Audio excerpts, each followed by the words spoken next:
याचाच दुसरा अर्थ एकनाथ शिंदे यांच्या हातून शिवसेना जाऊ शकते।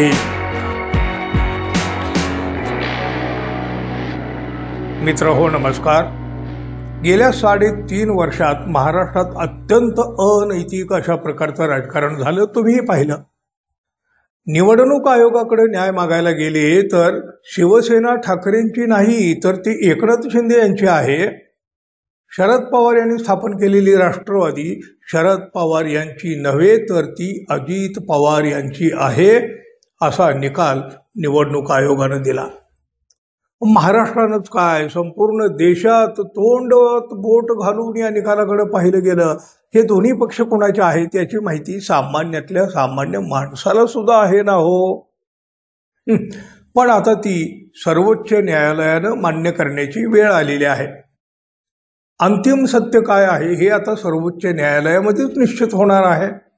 पण तिथेही बघा तारीख पे तारीख। पण आता मात्र तो महत्त्वाचा दिवस ठरला आहे, निश्चित करण्यात आलेला आहे। महाराष्ट्राचा महाखटला म्हणून ज्या खटल्याकडे पाहिलं जातं तो खटला 3 वर्षानंतर सर्वोच्च न्यायालयाच्या बोर्डावर आता आला आहे। शिवसेना आणि राष्ट्रवादी काँग्रेस पक्ष आणि चिन्ह म्हणजे पक्ष आणि चिन्ह या संदर्भाचा हा खटला आता बोर्डावर आलेला आहे। आता सर्वोच्च न्यायालयामध्ये शिवसेना आणि राष्ट्रवादी काँग्रेस पक्ष आणि चिन्ह हे नेमके कोणाचे आहेत याच्या खटल्यावर सुनावणी होते। शिवसेनेमध्ये एकनाथ शिंदे यांनी 40 आमदारांसह बंडखोरी करून, बंडखोरी म्हणा कुणी उठाव म्हणतं, शिवसेना तर काय हो याला गद्दारीच म्हणते, जे काय असो, पण हे सगळं झाल्यानंतर एकनाथ शिंदे यांनी पक्ष आणि चिन्हावर दावा केला।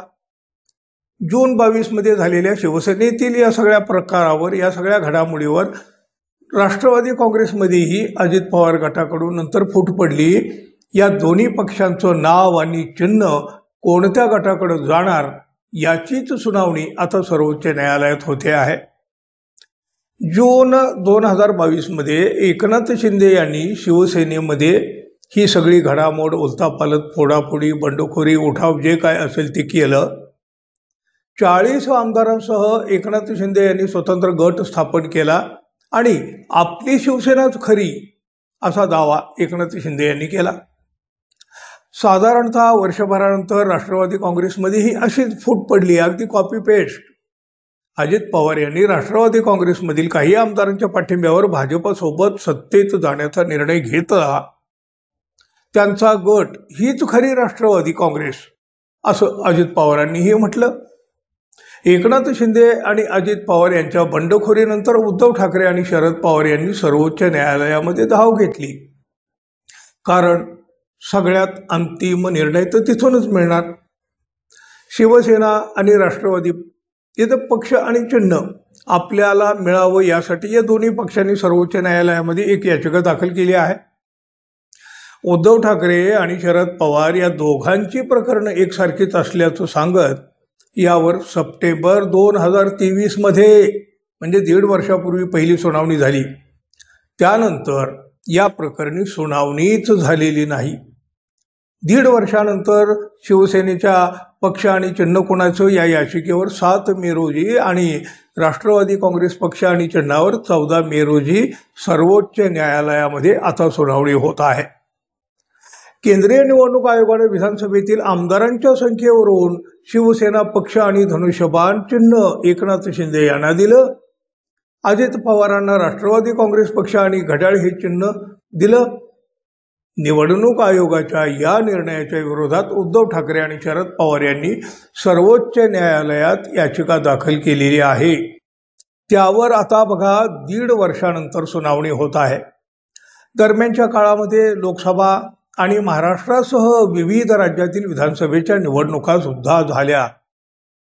मग काय, यावेळी उद्धव ठाकरे यांना मशाल आणि शरद पवार यांना तुतारी फुंकणारा माणूस अशी निवडणूक चिन्ह देण्यात आली। निवडणूक आयोगानं काहीही निकाल दिला असला तरी सर्वोच्च न्यायालयातील निकाल हा अंतिम असणार आहे। त्यामुळं ही सुनावणी अत्यंत महत्त्वाची ठरणार आहे। निवडणूक आयोगानं आधीचा दिलेला निकाल हा तसा चुकीचा आहे, तो सर्वोच्च न्यायालयामध्ये टिकू शकत नाही असं अनेक कायदेतज्ञांचं मत आहे. त्यामुळं उद्धव ठाकरे यांना शिवसेना हे नाव आणि पक्षाचं चिन्ह आता परत मिळण्याची सुद्धा शक्यता आहे. याचाच दुसरा अर्थ एकनाथ शिंदे यांच्या हातून शिवसेना जाऊ शकते. अर्थात हेच शरद पवार यांच्या राष्ट्रवादीच्या बाबतीत देखील होऊ शकतं. सर्वोच्च न्यायालयानं जर शिवसेना पुन्हा उद्धव ठाकरे यांच्याकडे सोपवली आणि राष्ट्रवादी पक्ष पुन्हा शरद पवार यांच्याकडे दिला गेला तर महाराष्ट्राच्या राजकारणात फार मोठी उलथापालथ होऊ शकते. अजित पवार शरद पवार कदाचित एकही होऊ शकतील, पण शिवसेना पक्ष आणि चिन्ह हातातून गेल्यावर एकनाथ शिंदे यांच्या गटाचं अस्तित्व काय उरणार? त्यांच्या भवितव्याचं काय? त्यांच्या पुढच्या राजकारणाचं काय? हा मोठा प्रश्न तर उभा राहणार आहे. मित्रांनो, भविष्यातील या सगळ्या राजकारणाबाबत किंवा हे राजकारण नेमकं कसं असू शकेल या सर्वोच्च न्यायालयाच्या कुठल्याही पद्धतीच्या निकालावर तुम्हाला काय वाटतं जरूर सांगा. आणि आपण अजून आपल्या चॅनलला सबस्क्राईब केलं नसेल तर कृपया सबस्क्राईब करावं ही अपेक्षा आहे, विनंती आहे. धन्यवाद. पुन्हा भेटू. तोपर्यंत नमस्कार.